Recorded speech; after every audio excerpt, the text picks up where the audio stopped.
Hello, everyone, and thank you for joining me for another installment of There You Go with Bryan.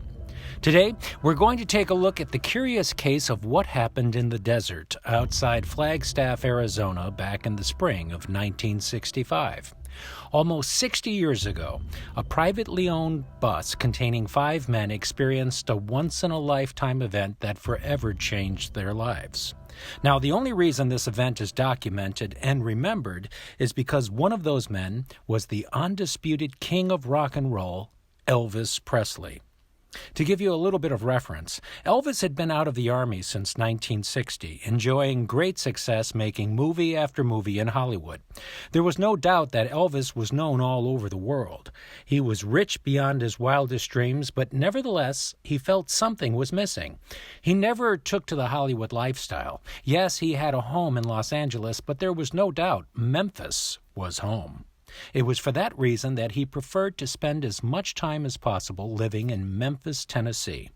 So if you enjoy living in Memphis, but you want to make movies in Hollywood, what do? The only thing you can do, commute. You have to remember, Elvis almost died in 1956 in an airplane when the engines died over Arkansas while he was on his way to a recording session in Nashville.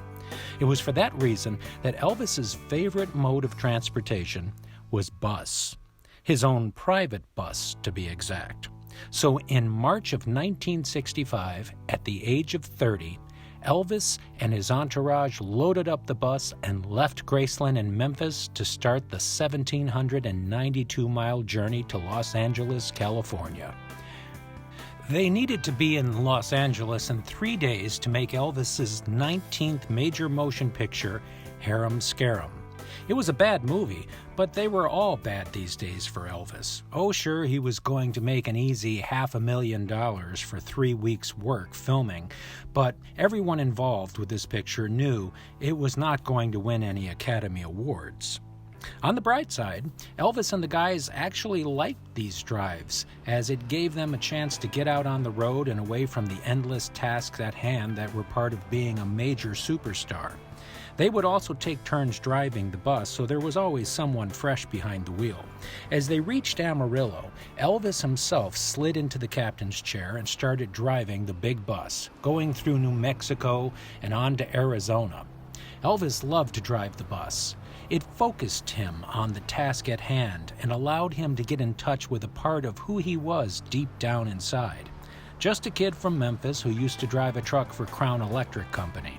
Only this kid got lucky, real lucky. Why was he chosen to have so much success? Did God have a plan for him? These were questions that would haunt him his entire life. He had mentioned it to several people, including his close friend and hairstylist, Larry Geller, who now sat in the jump seat next to Elvis on the bus. As they drove deeper into the vast expanse of the Arizona desert, Larry is quoted in his book, If I Can Dream.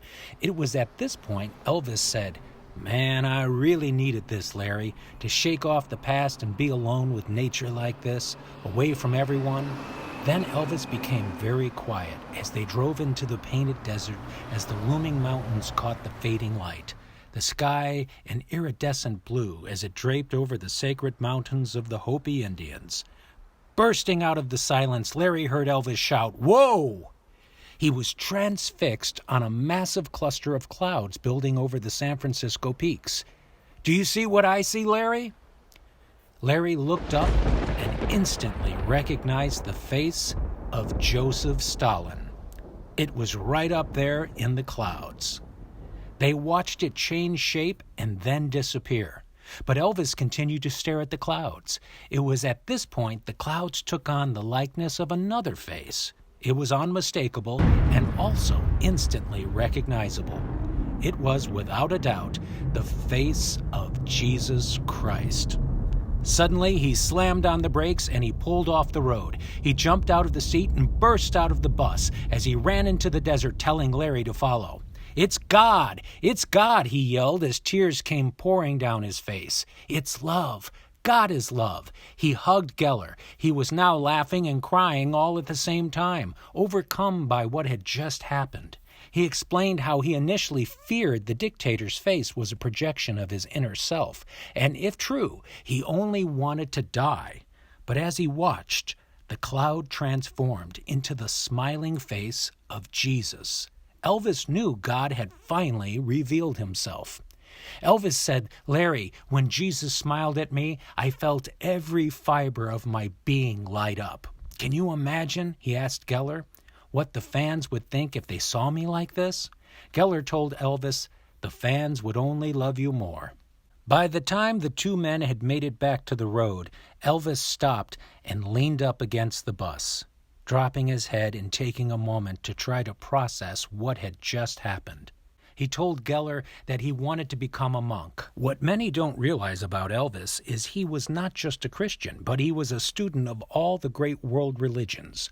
When Elvis traveled, he always had a steamer trunk full of books such as The Impersonal Life by Joseph Benner and Autobiography of a Yogi by Paramahansa Yogananda. He wore not just a crucifix around his neck, but also a Star of David and a Hebrew Chai symbol, as he said he didn't want to miss heaven on a technicality. Suffice to say, Elvis was a deeply spiritual human being. So what do we make of this? Did Elvis actually see Jesus outside of Flagstaff? For a scientific take on this, let's look at something called pareidolia. The reason we see animals, monsters, and people in the sky has nothing to do with meteorology and everything to do with the mechanics of the human brain. We are just as likely to see familiar objects in trees, toast, or Cheetos. This tendency is called pareidolia, and it's a byproduct of the peculiar way we process visual information. Kara Federmeyer, a cognitive neuroscientist at the University of Illinois, says it this way: "You see a white fluffy mass. You identify this shape as a cloud, and then retrieve any relevant information about clouds." Federmeyer says, "You lay eyes on an object, you search your memory for anything that might resemble that object. If you spy a cloud, you will recall memories of a cloud, but you might also gather memories of marshmallows, cotton candy, or whipped cream. You will then sort through those memories to determine that you are looking at the sky and not a dessert." The visual system is constantly sending messy, only partially analyzed information forward into memory. It's sort of saying, here's some stuff, what do you have that looks anything like this? Because clouds so often look like cotton candy or whipped cream, we tend not to remark on the resemblance. But sometimes a cloud calls forth memories of something unexpected, like a horse, and we take notice of that. That's pareidolia at work. Many of the shapes we can see in the clouds are honestly not novel. Federmeyer says the thing that makes them novel is whether they coalesce into something that we know about and that we don't expect to find in that particular place. The thing we tend to think the most about, researchers say, is other people, which is why we are particularly suited to seeing faces in the cloud. Our brains are so well tuned to the detection and the perception and the processing of faces because they are so important to us as a species. They're important so we know who's happy with us, who's angry with us. They're important for biological reasons as well, so that we know who we find attractive and who we want to go and procreate with to ensure our genes continue. Not everyone is equally inclined to notice faces, however. Research suggests that children with autism are less likely to see faces where there are none, while people with a history of using LSD are more likely to see faces. If you are among those inclined to see faces where they don't exist, you might occasionally see faces you recognize: your spouse, your mom, Elvis, or Michael Jackson. If this feels meaningful, it's because when you see a person's face, your brain brings up memories of them.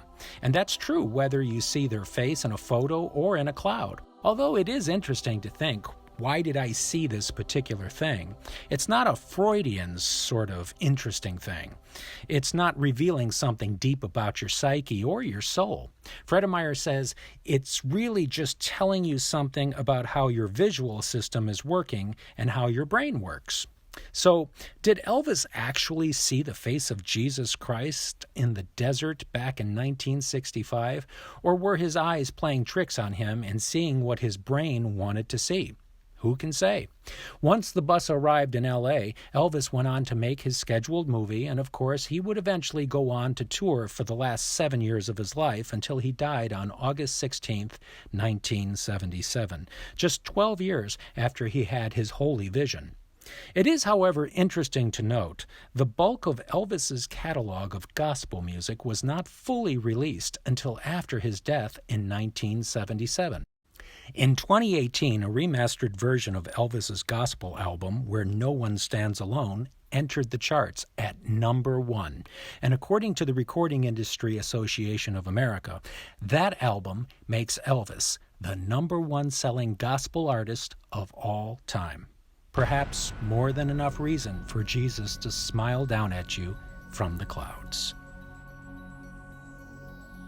Thank you so much for joining me for There You Go. If you enjoyed this broadcast, please support it by clicking the Patreon link below or the Venmo link below. We certainly appreciate your support, and we look forward to seeing you again on There You Go.